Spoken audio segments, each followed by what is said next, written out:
Hello everybody.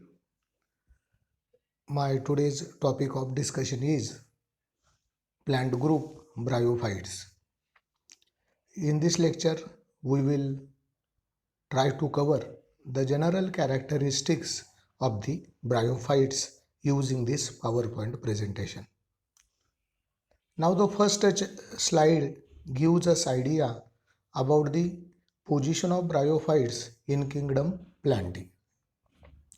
As you know that this is the traditional system of classification. Kingdom Plantae is one of the largest group.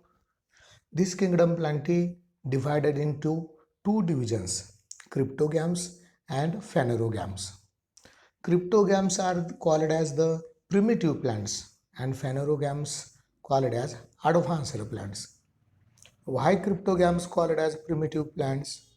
Because they are non-flowering plants. Due to non-flowering nature, the cryptogams considered as the primitive plants, and in phanerogams, flowers are present, so that they are considered as the advanced group. Then division cryptogams having the three subdivisions. First subdivision is Thallophyta, second one is the Bryophyta, and third one is the Pteridophyta. Okay.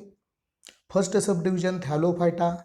Thallophyta means what? Thallus bearing plants. Phyta means plants, and thallo means related to thallus. Thallus bearing plants or Thallophyta. These Thallophyta again having the three plant groups. One is the algae, second one is the fungi, and third one is the lichens. Okay. After Thallophyta, another subdivision is there, that is the Bryophyta, and third subdivision of cryptogams is Pteridophyta. Means one thing is very clear, that the bryophytes are advanced than Thallophyta, means advanced than algae, fungi and lichens, and primitive than the pteridophytes. And Pteridophyta is higher compared to Bryophyta, advanced compared to Bryophyta, and Bryophyta is primitive compared to Pteridophyta and advanced than Thallophyta. So in this way, this is the position of Bryophyta or bryophytes in kingdom Plantae. The position is that they are cryptogamic plants, and their position intermediate between the Thallophyta and Pteridophytes. Okay. Now the Bryophyta at a glance. Some key characteristics of the Bryophyta. First point, Bryophyta. It is a Greek word. Bryon means moss and phyton means plants. Means moss-like plants or mosses. Bryophyta is a group of simplest and primitive plants. It is one of the simplest group of primitive plants. Okay. Number two, these plants occupy a position intermediate between the green thallophytes, for example, algae, fungi, and lichens, and pteridophytes. Just we observed this characteristic as per the flow chart of kingdom Plantae classification. Number three, number of genera included in bryophytes is 960, and number of species of bryophytes is 24,000. Number 4, occurring on most parts of the earth where there is sufficient moisture is available to sustain plant life. Means what? They are moisture loving plants. If moisture is available, atmospheric moisture is available, then these bryophytes can very easily grow there. Most of the species occur in moist situations. Same thing, such as damp rocks, moist soil and walls, and decaying logs in forest. They are moisture loving plants. They can grow at moisture available areas on the different substratum. For example, damp rocks, moist soil, moist walls, moist decaying wood logs in the forest etc. Then number 5, they require water for fertilization. Then this is one of the key characteristics. Water is necessary for fertilization. Number 6, this group water is necessary for fertilization, as well as they can present in the high moisture area, means saturated water area, as well as the moist soils, so that this group is therefore regarded as a plant amphibians. Why called as plant amphibians? Because water is necessary for fertilization, one thing. Another thing is that they can grow in water saturated areas as a some bryophytes also grows as a aquatic bryophyte or water saturated area bryophytes, as well as they can grow on the moist substrata. Okay, so that this is about the bryophyta at a glance. Now the characteristic of bryophytes in details. Number 1, gametophytic and sporophytic phases are present in the life cycle of bryophytes, and both these phases are morphologically distinct. It is such situation is called as heteromorphic. Here gametophytic plant body and sporophytic plant body, or gametophytic phase or sporophytic phase is given. Gametophytic means what? The plant body produces the gametangia. The plant body produces the gametes. What is meant by gametangia? They are sexually reproductive organs. Gametangium singular, gametangia plural. When plant body produces the male gametangium antheridium or female gametangium archegonium or oogonium, such plant body is called as gametophytic plant body. Okay.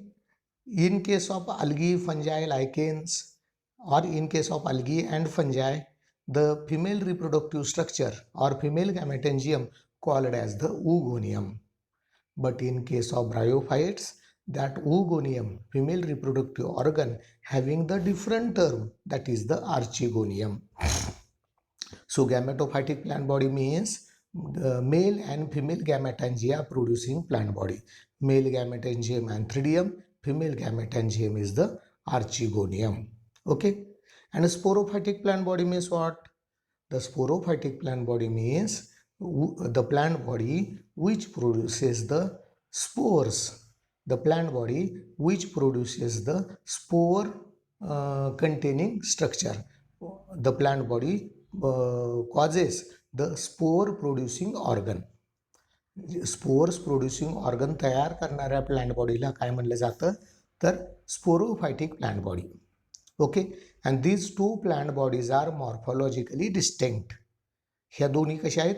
They can very easily identified as a gametophytic plant body and sporophytic plant body. Okay. आणि वेगवेगळे असल्यामुळं काय? They considered as a heteromorphic, morphologically different. Number 2, the gametophytic plant body or the gametophytic phase is more conspicuous. अगदी स्पष्ट ठळक आहे. Long lived, फार काळ जगणारी आहे. इंडिपेंडंट, स्वतंत्र आहे. कशाच्या बाबतीत? For their food preparation, for their food material, for their nutrition. Then green and freely branched. The gametophytic is more conspicuous, अगदी ठळक स्पष्ट दिसणारी आहे. लॉंग लाइव्ड आहे, इंडिपेंडंट आहे. त्याला अन्नासाठी दुसऱ्यावर डिपेंड राहायची गरज नाही. So it is a independent. Then green and freely branched. Number 3, the sporophytic phase is short lived. पण त्याच्या विरोधात काय? स्पोरोफायटिक फेज कशी आहे? मग शॉर्ट लाइव्ड आहे, कमी जगणारी आहे. And completely depend upon the gametophyte. कशासाठी कम्प्लिटली डिपेंडंट आहे? For their mechanical support as well as main thing is the food material. मग स्पोरोफायटिक प्लांट बॉडी म्हणजेच काय? पूर्वीची गॅमेटोफायटिक प्लांट बॉडी होती, तिने काय केलं? अँथ्रिडिया आणि आर्चिगोनिया प्रोड्यूस केला. त्याच्यापासून काय झालं? सेक्शुअल रिप्रोडक्शन झालं. आणि सेक्शुअल रिप्रोडक्शन झाल्यानंतर त्याच गॅमेटोफायटिक प्लांट बॉडीवर स्पोअर प्रोड्युसिंग करणारं स्ट्रक्चर डेव्हलप झालं. त्यावेळेस त्या प्लांट बॉडीला काय म्हणलं जातं आपल्याकडून, त्याला टर्म काय, स्पोरोफायटिक प्लांट बॉडी. असताना पूर्वाश्रमीची कोण होती, गॅमेटोफायटिक प्लांट बॉडी.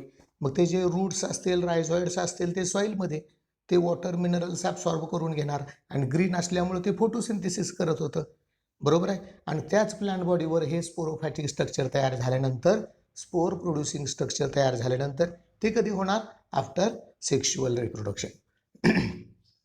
मग त्या प्लांट बॉडीला आपण काय म्हणतो, स्पोरोफायटिक प्लांट बॉडी. असताना मुळात दोन्ही प्लांट बॉडी एकच होत्या, पण त्यांच्या कार्यानुसार मग त्यांना आपण स्पोरोफायटिक आणि गॅमेटोफायटिक कन्सिडर केलं. नंबर 4, आता नंबर 2 आणि नंबर 3चा पॉईंट वाचल्यानंतर किंवा अभ्यासल्यानंतर तुमच्या अशा लक्षात आलं असेल, in bryophytes gametophytic plant body is the dominant, and sporophytic plant body is the recessive.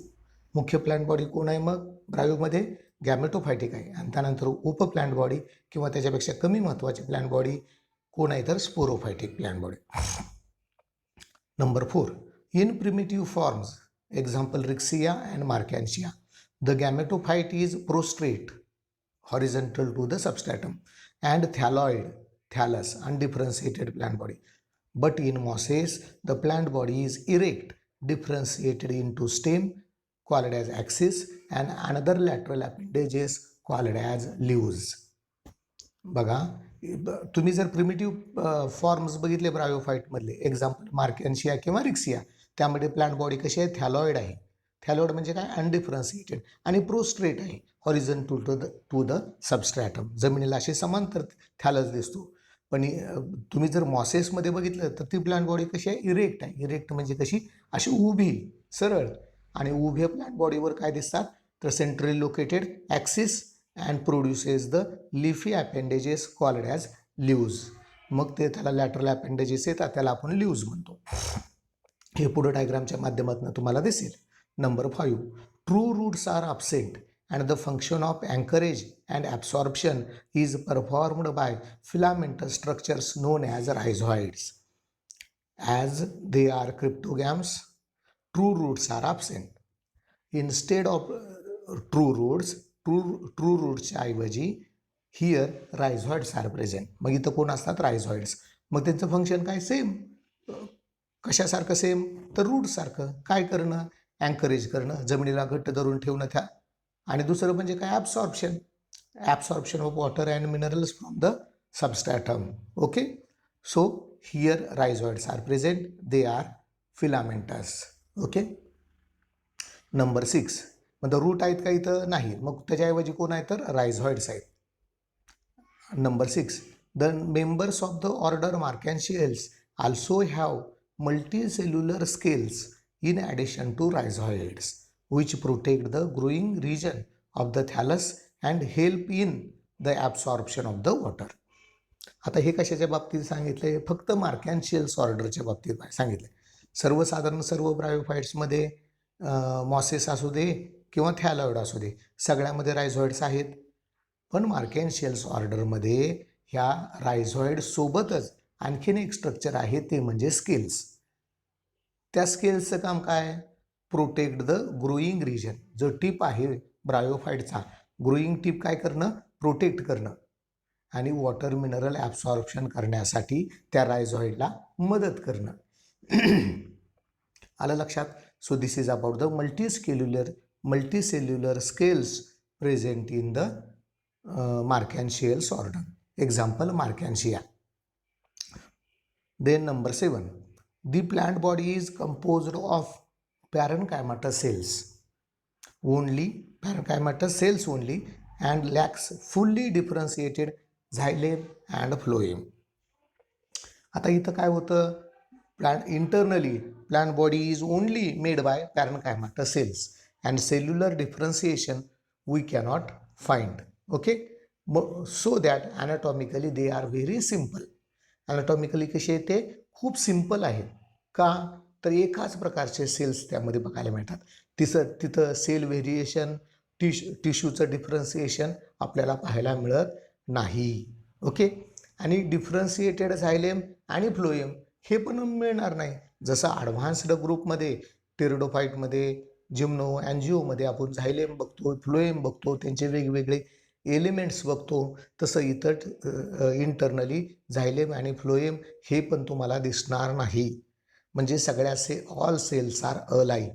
सगळ्या सेल्स कशात एकसारख्याच आहेत आणि सगळ्या सेल्स कशात सिम्पलच आहेत. का?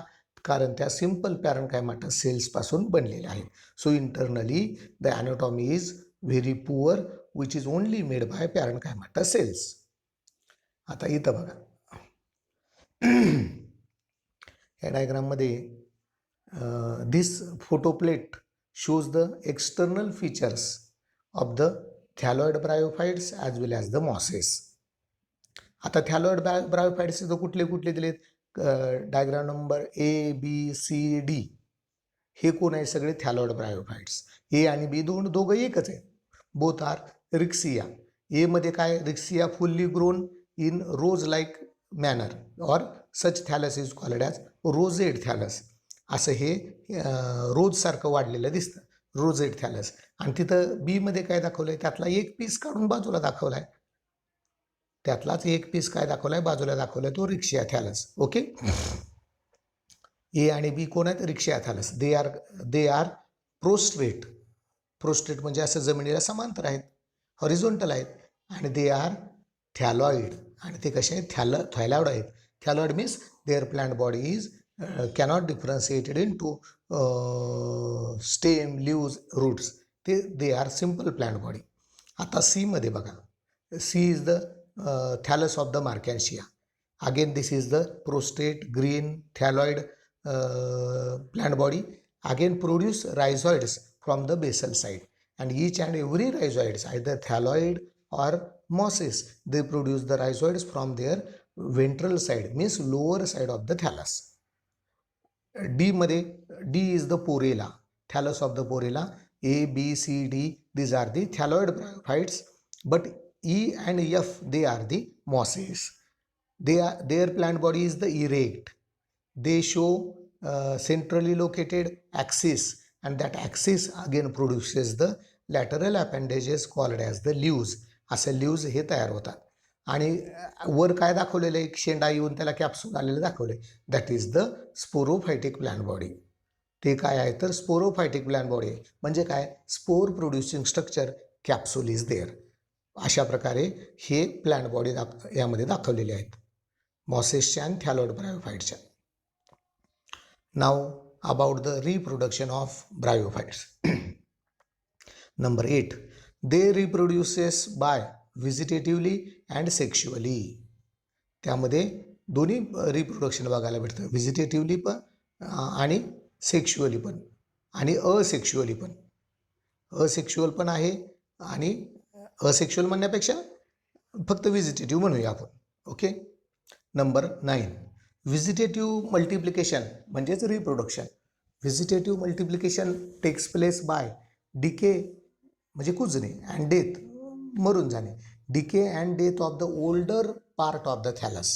थॅलसचं ओल्डर पार्ट कुजल्यानंतर किंवा ते ड्राय होत असताना, मरून जात असताना त्यापासून होणारं रिप्रोडक्शन, त्याला आपण काय म्हणतो? Fragmentation. Then by adventitious branches. Adventitious branches तयार होऊन होणारं reproduction. Or by special structures like tubers. As a special tuber like structures are develop called as the tubers and gemmae. आणि जिम्मी म्हणजे जिम्मा सिंग्युलर, जिम्मा बॉडीज किंवा जिम्मा cup पासून होणारं reproduction. Okay. These are the different types of vegetative reproduction takes place in the bryophytes. For example, decay and death of the older parts of the thallus, then adventitious branches produced by the thallus, then special tuber-like structures produces by the thallus, and the gymma cup or jimmy produces by the thallus. Number 10, sexual reproduction is oogamous type. The sex organs are multicellular and considerably more complicated compared to other thallophytes. Type of sexual reproduction कुठला आहे? oogamous. Oogamous is the advanced type of sexual reproduction. In oogamous type of sexual reproduction, fusion between motile male gamete and motile female gamete is takes place. Motile mail gamete इथं कोण आहे? Sperm आहे. त्याला दुसरं नाव काय आहे? अँथेरोझॉइड. तिसरं नाव काय आहे? स्पर्मॅटोझॉइड. अँथेरोझॉइड म्हणा, स्पर्मॅटोझॉइड म्हणा किंवा स्पर्म म्हणा, हा कोण आहे? मेल गॅमेट आहे. आणि एग जो आहे तो कोण आहे? Female gamete. In bryophytes the sperm or antherozoid or a spermatozoid is always motile due to flagellate structure, and the egg is always non-motile, and the fusion takes place in between motile sperm, which is the male gamete, and non-motile egg, which is the female gamete. That fusion is called as oogamous type of sexual reproduction. And here the male reproductive organ antheridium and female reproductive organ archegonium, both are more complicated, more complex compared to other thallophytes, for example algae, fungi, lichens, etc. Okay. Number 11. The male sex organs known as antheridia, आतापर्यंत तुम्हाला माहीत झालेलं आहे. They are stocked, त्याला काय खाली छोटा stock आहे. ग्लोबोज और समव्हाट इलिप्टिकल, ते सर्क्युलर आहे किंवा इलिप्टिकल शेपमध्ये आहे. They have an outer sterile cell thick jacket, मग त्यांना त्या अँथ्रिडियाला आउटर वॉल आहे, जॅकेटसारखं कवरिंग आहे, त्याला काय म्हणायचं? जॅकेट किंवा sterile jacket. Which surrounds a solid mass of fertile cells called as androcytes. आणि ते परत जॅकेट कशाला कव्हर करतं? त्या फर्टाईल सेल्सला कव्हर करतं, त्यांना आपण काय म्हणतो? Androcytes. The androcyte produces motile biflagellate antherozoids. आणि ते अँड्रोसाइड सेल्स काय करतात? तर बायफ्लॅजेलेट अँथेरोझॉइड्स म्हणजे स्पर्मॅटोझॉइड्स म्हणजेच स्पर्म म्हणजेच मेल गॅमेट्स तयार करतात. आलं लक्षात? अँथ्रिडियम आहे, मल्टीसेल्युलर आहे, मोर कॉम्प्लेक्स आहे, कॉम्प्लिकेटेड आहे, त्याला छोटा खाली स्टॉक आहे, ते सर्क्युलर आहे किंवा इलिप्टिकल आहे. ते कशाने बनलेलं आहे? तर मेनी अँड्रोसाइड्स, त्याला दुसरं नाव अँड्रोगोनल सेल्स किंवा स्पर्म मदर सेल्स. त्याला परत कशाने कव्हर केलेलं आहे? स्टराईल जॅकेट लेअरनी. ओके. त्याला स्टराईल काय म्हणलेलं आहे? कारण ते फक्त प्रोटेक्शनमध्ये भाग घेतं. ते अँड्रोसाइड्स किंवा अँड्रोगोनल सेल्सचं काय करतं? प्रोटेक्शन करतं. ते गॅमेट्स तयार करत नाहीत, म्हणून त्यांना स्टराईल सेल्स किंवा स्टराईल जॅकेट लेअर म्हणलं. आणि त्या स्टराईल जॅकेट लेअरच्या आतल्या सेल्स आहेत त्या म्हणजे अँड्रोसाइड्स किंवा अँड्रोगोनल सेल्स किंवा स्पर्म मदर सेल्स. त्या बायफ्लॅजेलेट स्पर्म तयार करतात, त्याला नाव आहे अँथेरोझॉइड किंवा स्पर्मॅटोझॉइड किंवा मेल गॅमेट. अशा प्रकारे एका अँथ्रिडियमपासून हजारो लाखो स्पर्म तयार होतात. Number 12. The female sex organ known as archegonium. It is a flask shaped structure having basal swollen venter and slender upper part called as neck. The venter and neck are surrounded by a jacket of sterile cells. आता जसं अँथ्रिडियमला sterile jacket लेअरनी cover केलेलं आहे, तसंच आर्चिगोनियमला पण sterile jacket लेअरनं cover केलेलं आहे. अँथ्रिडियम कशाने बनलेला आहे? स्मॉल स्टॉक आहे, अँड्रोगोनल सेल्स आहेत सर्क्युलर किंवा इलिप्टिकल मॅनरमध्ये, आणि त्याला कशाने कव्हर केलेलं आहे? तर स्टराईल जॅकेट लेअरनं. ही झाली बॉडी ऑफ अँथ्रिडियम. आता आर्चिगोनियमची बॉडी काय? असं बेसल सोलून स्ट्रक्चर आहे, खालचं गोल स्ट्रक्चर आहे, त्याला काय म्हणलं? व्हेंटर. आणि वर असं लंबुकळं होत आलेलं स्ट्रक्चर आहे called as the neck. Neck म्हणजे असं मानेसारखं. स्लेंडर सेल्स आहेत, त्याला काय म्हणलेलं आहे? Neck. So neck and venter, these are the 2 parts of the archegonium. आणि व्हेंटरमध्ये काय असतं? तर एग असतं. आणि एगमध्ये कोण आहे? एग न्यूक्लियस, त्याला दुसरं नाव काय? Female nucleus. ओके. आणि स्पर्ममध्ये काय आहे? तर मेल न्यूक्लियस. स्पर्मला काय म्हणलं? मेल गॅमेट म्हणजेच अँथ्रोझॉइड, त्याला म्हणलं मेल गॅमेट. आणि एगला काय म्हणलं? Female gamete. ओके. आता ब्रायोफाइटचं वैशिष्ट्य काय? ते antheridia and archegonia both are covered by sterile jacket layer. So this is the speciality. आता इथं बघा, in first diagram the vegetative reproductive structures are there. Thallus आहे, त्याच्यावर ए डायग्राममध्ये पहा थॅलस आहे, त्याच्यावर मग ट्यूबर्स आलेले आहेत, tuber like structures. When these tuber-like structures are detached from the mother thallus in favorable conditions, they can germinate, produce the new individual plant body. आता बी मध्ये काय दाखवलेलं आहे, जिम्मा कप दाखवलेले आहे, आणि gemma cup is directly produces by the upper side of the thallus. For example Marchantia. एचं एक्झाम्पल काय घेऊ शकतो, रिक्सिया. आणि मग जिम्मा कप कप सारखा आहे, चहाचा कप असतो तसा त्याचं स्ट्रक्चर आहे, म्हणून ते जिम्मा कप. जिम्मा कप प्रोड्युसेस द मेनी जिम्मा बॉडीज, किंवा त्यांचं दुसरं नाव जिम्मी. जिम्मी. मग ते काय, जिम्मा बॉडीज आता इथे दाखवलेले आहेत. ते कसे आहेत तर बंडल शेप्ड स्ट्रक्चर. ते कसे दिसतात तर बंडल शेप्ड नाही, डंबेल शेप्ड. ते कसे आहेत तर they are dumbbell shaped, dumbbell सारखे दिसतात. At the centre there is a central notch पण आपल्याला दिसते, आणि त्याला छोटा stalk. So this is the multicellular gemmae और gemma body. Many gemma body are produces by the gemma cup, and when these Jimma cup matures, Jimma bodies are releases, and in suitable or favorable conditions, they start germination and produce the new individual thallus of the bryophytes. आता second photo plate मध्ये reproductive structures दाखवलेले आहेत. First structure is the antheridium. Antheridium chamber दाखवले. Antheridial चेंबरमध्ये एक अँथ्रिडियम आहे. अँथ्रिडियमला छोटा stock दाखवलेला आहे. खूप छोट्या असे क्युबिकल सेल्स आहेत. They are called as the अँड्रोसाइट्स.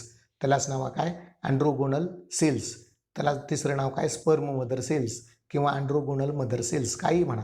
प्रत्येक सेल काय करणार, एक स्पर्म तयार करणार. अँथ्रिडियल चेंबर दाखवलं आहे, त्या चेंबरमध्ये अँथ्रिडियम दाखवलं आहे. अँथ्रिडियमला कशाने कव्हर केलेलं आहे तर स्टराईल जॅकेट लेअरने. जॅकेट इथे दाखवलेलं आहे. So this is the body और स्ट्रक्चर ऑफ द अँथ्रिडियम. आता बी मध्ये बघा आर्चिगोनियम दाखवलं आहे. बेसल सोलन स्ट्रक्चर आहे, त्याचं नाव काय, व्हेंटर. आणि अप्पर स्लेंडर स्ट्रक्चर, त्याचं नाव आहे नेक. व्हेंटरमध्ये काय, व्हेंटर कॅनल सेल्स आहेत. नेकमध्ये कोण आहेत, नेक कॅनल सेल्स आहेत. आणि परत प्रत्येकाला काय, प्रत्येक सेल्स कशाने कव्हर झालेले, स्टराईल जॅकेट लेअरने. आणि वर कोण आहे, cover cell. Cover cell is the mouth of the cover cell is nothing but the closing structure of mouth of the archegonium. आर्चिगोनियमच्या माउथला बंद करायचं काम कोण करतं आहे, कव्हर सेल्स. पण रिप्रोडक्शनच्या वेळेस ते काय ओपन होतं ते mouth. Okay. At the base विंटरमध्ये काय आहे, एग आहे. Egg contain egg nucleus. Okay. And that is the egg nucleus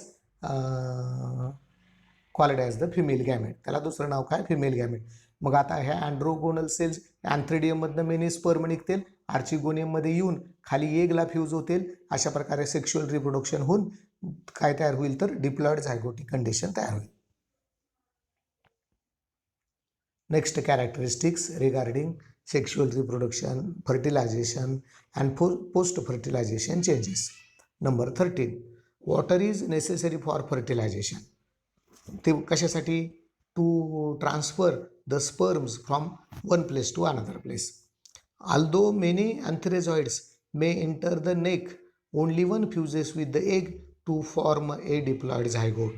अशा प्रकारे बरेच स्पर्म हे आर्चिगोनियमच्या नेकमधून किंवा आर्चिगोनियममध्ये एंटर होतात, पण जो पहिला जाईल तोच फ्यूज होतो, बाकीचे सगळे त्यांचा काही उपयोग नाही. फर्स्ट कम फर्स्ट सर्व बेसिसवर जो पहिला स्पर्म जाईल तोच एगची फ्यूज होऊन त्याचं झायगोटिक न्यूक्लियस तयार होतो. Number 14, the zygote does not have any resting period and it divides immediately after fertilization. Okay.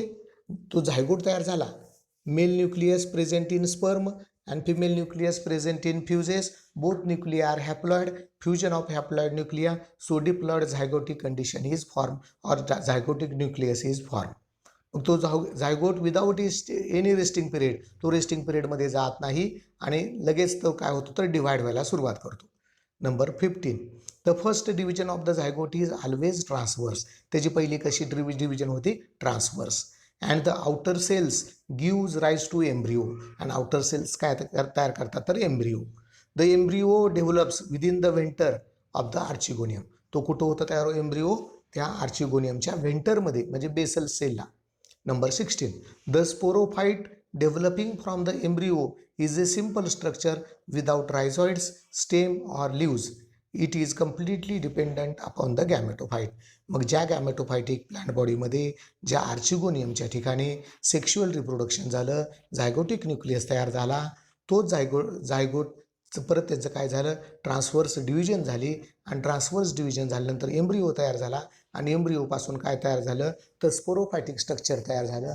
आणि ते स्पोरोफायटिक स्ट्रक्चर कसं आहे, आयदर ते एकदम सिंपल आहे, त्याला रायझॉइड्स नाहीत, स्टेम नाहीत, लिव्ज नाहीत. कारण ते गॅमेटोफायटिकवर डिपेंडंट आहे. So sporophytic structure dependent on gametophytic structure for their nutrition. But gametophytic plant body is the independent. ती स्वतंत्र आहे, स्वतःचं अन्न स्वतः तयार करते. पण स्पोरोफायटिक सुद्धा स्वतंत्र आहे का, इंडिपेंडंट आहे का, नाही. ती कशावर अवलंबून आहे, गॅमेटोफायटिक प्लांट बॉडीवर. कशासाठी, स्वतःच्या अन्नासाठी. Number 17, the sporophyte is projecting structure. असं बाहेर आल्यासारखं दिसतं. Differentiated into foot, seta and capsule. Okay. The typical sporophyte is made by the basal foot, middle seta and upper capsule. So these are the parts of standard sporophyte. Standard म्हणण्यापेक्षा common स्पोरोफाईट in ब्रायोफाईट्स. स्पोरोफायटिक structure हे कायम 3 पार्टने बनलेलं आहे. Basel फूट आहे, middle सेटा आहे and upper capsule. And कॅप्सूलचं काम काय, स्पोरेंजियम सारखं स्पोर्स तयार करणं. ओके. पुढं बघा नंबर 17मध्येच, in some members however sporophyte is represented either by capsule, example Riccia, or by foot and capsule, example Corsinia. आता ह्यामध्ये थोडं व्हेरिएशन बघायला भेटतं. रिक्शियामध्ये जर बघाल तर फूट, सेटा अँड कॅप्सूल ह्या तिन्ही फक्त आपल्याला कॅप्सूलच बघायला भेटतं. आणि तुम्ही जर कॉर्सिनियामध्ये जर बघितलं तर फूट आणि कॅप्सूल तिथं सेटा ॲब्सेंट आहे. आणि रिक्सियामध्ये काय, फक्त कॅप्सूल आहे, तिथं फूट आणि सेटा ॲब्सेंट आहे. अशा प्रकारे थोडं व्हेरिएशन असू शकतं. पण स्टँडर्ड काय किंवा कॉमन काय, फूट, सेटा अँड कॅप्सूल. आता पुढं बघा number 18, the sporogenous cells present in the capsule form haploid spores. मग स्पोरोजिनस सेल्स कशा होत्या, डिप्लॉइड. कसं काय म्हणाल तुम्ही डिप्लॉइड, हो. झायगोट तयार झालं आर्चिगोनियममध्ये, तर झायगोट न्यूक्लियस काय होता तर ह्या डिप्लॉइड होता. डिप्लॉइडचं ट्रान्सवर्स डिव्हिजन होऊन स्पोरोफायटिक स्ट्रक्चर तयार झालं, ते पण डिप्लॉइड. त्या स्पोरोफायटिक स्ट्रक्चरने फूट, सेटा अँड कॅप्सूल केलं. कॅप्सूलमध्ये कोण आहे तर स्पोरोजिनस सेल्स. स्पोरोजिनस म्हणजे स्पोर तयार करणाऱ्या सेल्स, त्या पण डिप्लॉइड. आता त्या हॅप्लॉइड कंडिशन मिओसिसमध्ये जातात. हॅप्लॉइड स्टेज होण्यासाठी रिडक्शन डिव्हिजन मिओसिसमध्ये जातात आणि त्या स्पोरोजिनस सेल्समध्ये मिओसिस होऊन खूप मिओस्पोर्स तयार होतात. मिओस्पोर्स म्हणजे काय, the spores develops after the meiosis. Meiosis नंतर तयार होतात म्हणून ते मिओसिस. अशा प्रकारे कॅप्सूलमध्ये किंवा त्या स्पोरेंजियममध्ये बरेच स्पोर्स तयार होतात. नंबर 18 बघा, the sporogenous cells present in the capsule form the haploid spores. अशा प्रकारे डिप्लॉइड झायगोटिक न्यूक्लियसपासून स्पोरोफायटिक स्ट्रक्चर तयार होऊन त्या स्पोरोफायटिक स्ट्रक्चरच्या कॅप्सूलमध्ये त्या स्पोरोजिनस सेल्स मिओसिस रिडक्शन डिव्हिजनमध्ये जाऊन डिप्लॉइड कंडिशनपासून हॅप्लॉइड कंडिशन होतात आणि तिथं बरेच स्पोर्स तयार करतात. त्याला नाव आहे स्पोर्स किंवा मिओस्पोर्स. मिओस्पोर्स म्हणजे मिओसिस नंतर झालेत म्हणून. And all spores are similar in shape and size. आणि सगळे एकाच साईज शेपचे आहेत. Number 19, the spores are non motile and they are disseminate exclusively by wind. ते कसे आहेत तर नॉन मोटाईल स्ट्रक्चर्स आहेत आणि ते काय म्हणायचं, एक्सक्लुझिव्हली म्हणजे compulsory they are transferred through wind. Okay. हवेमार्फत पसरतात इकडून तिकडं. कधी पसरणार, ते कॅप्सूल फुटल्यानंतरच ना. कॅप्सूल मॅच्युअर झालं तर ते ब्रस्ट होईल, फुटेल आणि त्या फुटल्यानंतर त्यातनं हवेमार्फत ते बाहेर जाते. Number 20, under favourable conditions the spore either forms a filamentous germ tube which divides to give rise the young gametophyte or forms a protonema as in mosses.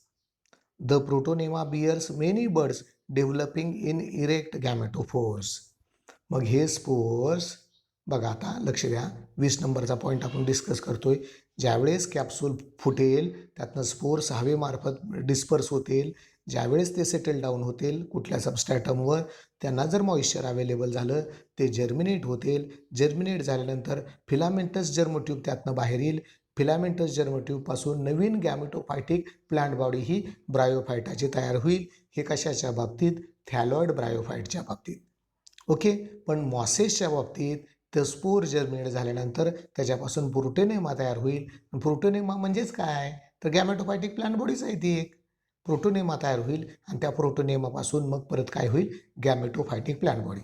थॅलॉइडमध्ये काय झालं आहे? स्पोर जर्मिनेट होऊन डायरेक्ट थॅलॉइड प्लांट बॉडी. आणि मॉसेसमध्ये काय? Spore germination होऊन protonema तयार होणार आणि प्रोटोनेमापासून गॅमेटोफायटिक प्लांट बॉडी. थोडं व्हेरिएशन आहे, बाकी त्यामध्ये काही नाही. ओके. मग आता स्पोर्स काय आहेत? सेक्शुअल स्पोर्स आहेत. सेक्शुअल का? कारण ते सेक्शुअल रिप्रोडक्शन नंतर तयार झालेत. बरोबर आहे. आणि अशा प्रकारे सेक्शुअल रिप्रोडक्शनचा आउटपुट काय? स्पोर तयार करणं आणि स्पोर जर्मिनेट झाल्यानंतर त्याच्यापासून नवीन गॅमेटोफायटिक प्लांट बॉडी तयार करणं. आता येतं बघा स्पोरोफायटिक स्ट्रक्चर दाखवलं. ए डायग्राममध्ये बघा बेसल फूड दाखवलं आहे, मिडल सेटा दाखवलेला आहे आणि त्यानंतर हे अप्पर कॅप्सूल दाखवलेलं आहे. बरोबर आहे. फूट सेटा आणि कॅप्सूल. आणि कॅप्सूलमध्ये काय? बरेच स्पोर्स. आता बी डायग्राममध्ये रिक्षामध्ये काय? तर स्पोरोफाईटमध्ये एकच पार्ट आहे, तो म्हणजे कॅप्सूलचा. फक्त एकच दिसतो कॅप्सूल. इथं फूट आणि सेटा ॲब्सेंट आहे. आता सीमध्ये बाय कॉर्सिनिया. कॉर्सिनियामध्ये काय? बेसल फूट आहे आणि अप्पर कॅप्सूल आहे. मिडल सेटा ॲब्सेंट आहे. अशा प्रकारे ह्यामध्ये व्हेरिएशन आपल्याला बघायला मिळतं. आणि ए डायग्राम जी आहे that is the this diagram having the all parts of sporophyte, that is the foot, seta and capsule. Okay. आता अल्टरनेशन ऑफ जनरेशन. परत highlights in life cycle of bryophyte. Highlights आहे. आता सगळं आपण बघितलेलंच आहे. आता फक्त इथं ओझरतं बघूया. Number 1, the life cycle of bryophytes is characterised by regular alternation of 2 morphologically distinct phase. कुठले असणार आहे? एक आडी एक येतात त्यामध्ये अल्टरनेटली. पहिली कोण आहे? गॅमेटोफायटिक. त्यापासून काय? स्पोरोफायटिक. स्पोरोफाईटने काय केले? स्पोर तयार केले. ते जर्मिनेट झाल्यावर परत काय तयार झाले? गॅमेटोफाईट. गॅमेटोफाईटनं काय केलं? आंथ्रिडी आर्चिगोनिया केलं. त्यामध्ये सेक्शुअल रिप्रोडक्शन झालं. त्यामध्ये झायगोट झालं. झायगोटपासून काय तयार झालं? त्याची डिव्हिजन झाली. परत स्पोरोफायटिक स्ट्रक्चर. परत त्यांनी स्पोर तयार केले. परत स्पोर जर्मिनेट झाले. परत गॅमेटोफायटिक प्लांट बॉडी. हे त्याचं लाईफ सायकल म्हणजे त्याची हे राहटगाडगा चालूच राहणार आहे. त्यालाच आपण अल्टरनेशन ऑफ जनरेशन म्हणतोय. Number 2, gametophyte is independent, autotrophic, haploid and bears gametes. आता हे सगळं माहिती आहे तुम्हाला. Number 3, gametophyte develops from the spores produced by the sporophyte. हे पण आता बघितलं. Number 4, the gametes represent the last stage of the gametophytic phase. Gametophytic phase कधी संपली? स्पोरोफाईटची सुरुवात झाल्यानंतर. मग स्पोरोफाईट गॅमेटोफाईटचं एंड कुठं आहे? गॅमेट्स तयार झाले, दोघाचं फ्युजन झालं, डिप्लॉइड झायगोट तयार होतो. तर ते गॅमेट्स तयार झाले म्हणजे गॅमेटोफायटिक प्लांट बॉडीची तिथं काय सांगता होते आणि पुढची प्लांट बॉडी नवीन अराईज होते, ते म्हणजे sporophytic. Number 5, the male and female gametes fuse and gives rise diploid zygote which functions as mother cell of sporophytic tissue. हे आता बघितलेलंच आहे. Number 6, the sporangium is simple structure completely dependent upon the gametophyte. ते पण बघितलेलं आहे. Sporangium म्हणजेच काय? कॅप्सूल. म्हणजेच कशाचा पार्ट आहे? तर स्पोरोफायटिक प्लांट बॉडीचा. Number 7, the sporogenous tissue present in the capsule forms meiospores after reduction division. आता बघितलं कॅप्सूलमध्ये किंवा स्पोरेंजियममध्ये स्पोरोजिनस सेल्स आहेत, त्या डिप्लॉइड आहेत. तिथे रिडक्शन डिव्हिजन मिओसिस होतं, त्याच्यापासून हॅप्लॉइड स्पोर्स तयार होतात, त्याला आपण मिओस्पोर्स म्हणतो. Number 8, these haploid spores on germination give rise to gametophyte. ते स्पोर जर्मिनेट झाल्यानंतर नवीन गॅमेटोफायटिक प्लांट बॉडी किंवा नवीन थॅलस तयार होतो ब्रायोफाईटचा. आता ह्यामध्ये बघा पहिल्या सुरुवातीला चौकोन दाखवलेला आहे, प्लांट बॉडी गॅमेटोफाईट. त्यापासून गॅमेटोफायटिक प्लांट बॉडीनं काय केलं? Reproductive structures male and female दोघाचं साईन दाखवलं आहे. मेल कोण आहे? अँथ्रिडियम. फिमेल कोण आहे? आर्चिगोनियम. मेलपासून कोण आले? अँथ्रोझॉइड्स किंवा त्याला दुसरं नाव स्पर्मॅटोझॉइड, तिसरं नाव स्पर्म, चौथं नाव मेल गॅमेट. मग आर्चिगोनियमपासून काय आहे? एग आहे, त्याला दुसरं नाव फिमेल गॅमेट. स्पर्ममध्ये काय आहे? मेल न्यूक्लियस, एगमध्ये कोण आहे, फिमेल न्यूक्लियस, दोघांचं फ्युजन झालं, फर्टिलायझेशन झालं, डिप्लॉइड झायगोट तयार झाला आणि डिप्लॉइड झायगोट जर्मिनेट झाला, त्याच्यापासून डिप्लॉइड स्पोरोफायटिक स्ट्रक्चर झालं, त्यानंतर डिप्लॉइड फूड सेटा कॅप्सूल तयार झालं, डिप्लॉइड कॅप्सूलमध्ये स्पोर मदर सेल्स आहेत, त्या spore mother cell reduction division मिओसिसमध्ये गेल्या, त्यापासून मग हॅप्लॉइड स्पोर्स तयार झाले, ते मिओसिस नंतर तयार झाले म्हणून ते मिओस्पोर्स, ते सेक्शुअल रिप्रोडक्शन नंतर तयार झाले म्हणून सेक्शुअल स्पोर्स आहेत, ते जर्मिनेट झाले. मग ते थॅलॉइड ब्रायोफाईटमध्ये तर स्पोर जर्मिनेट झाल्यानंतर डायरेक्ट प्लांट बॉडी तयार होईल गॅमेटोफायटिक, आणि मॉसिसमध्ये प्रोटोनेमा तयार होईल आणि प्रोटोनेमापासून परत गॅमेटोफायटिक प्लांट बॉडी तयार होईल. अशा प्रकारे गॅमेटोफायटिक जनरेशन आणि स्पोरोफायटिक जनरेशन. आता गॅमेटोफायटिक जनरेशन कसं आहे, ह्यामध्ये लॉंग लाईव्ड आहे आणि स्पोरोफायटिक जनरेशन कसं आहे, शॉर्ट लाईव्ड आहे. म्हणजे गॅमेटोफायटिक प्लांट बॉडी डॉमिनंट आहे, स्पोरोफायटिक प्लांट बॉडी मायनर आहे किंवा रिसेसिव्ह आहे. गॅमेटोफायटिक प्लांट बॉडी सगळी कशी आहे, मेजॉरिटी हॅप्लॉइड आहे. स्पोरोफायटिक प्लांट बॉडी कशी आहे, डिप्लॉइड आहे. गॅमेटोफायटिक प्लांट बॉडी नंतर काय येणार, स्पोरोफायटिक. स्पोरोफायटिक नंतर काय होणार, गॅमेटोफायटिक. गॅमेटोफायटिक नंतर स्पोरोफायटिक आणि स्पोरोफायटिक नंतर गॅमेटोफायटिक. हे चक्र त्यामध्ये चालूच राहणार आहे. अशा प्रकारे or in this way the key characteristics or important characteristics or general discussion about the bryophytes is over. In next lecture we will focusing on the classification of the bryophytes proposed by G.M. Smith and economic importance of bryophytes. Thank you.